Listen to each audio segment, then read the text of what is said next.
Duta Besar Indonesia untuk Swiss Mulyaman Haddad menyebut bahwa saat ini negara Swiss mulai memasuki musim panas. Hal itu membuat kepolisian Swiss optimis dapat segera menemukan Emeril Khan Mumtaz atau Eril yang dilaporkan hilang sejak 26 Mei 2022 lalu di Sungai Aar, Swiss.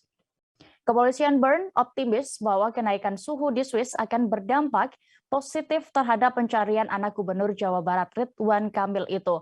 Menurut Kepolisian Bern, naiknya suhu pada musim panas akan menambah debit air dan meningkatkan aktivitas pengunjung di Sungai Aar. Meningkatnya aktivitas di sungai tempat hilangnya Eril itu diharapkan dapat berkontribusi positif dalam proses pencarian almarhum.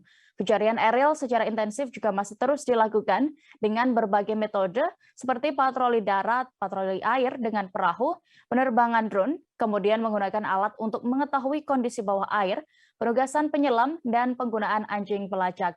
Upaya itu dilakukan mulai dari titik Eril berenang hingga Danau Wahlen di Walensee.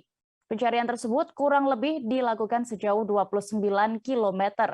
Diketahui Eril diyakini telah wafat karena tenggelam di Sungai Aar.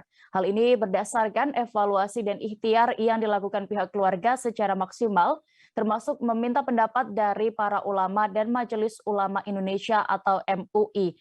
Ridwan Kamil mengungkapkan dugaan penyebab terseretnya Emeril Khan di Sungai Aar, Bern, Swiss. Menurutnya, dan ia menduga bahwa putra sulungnya itu mengalami kram saat berenang di Sungai Aar. Jangan lupa subscribe, share, komen, dan like ya.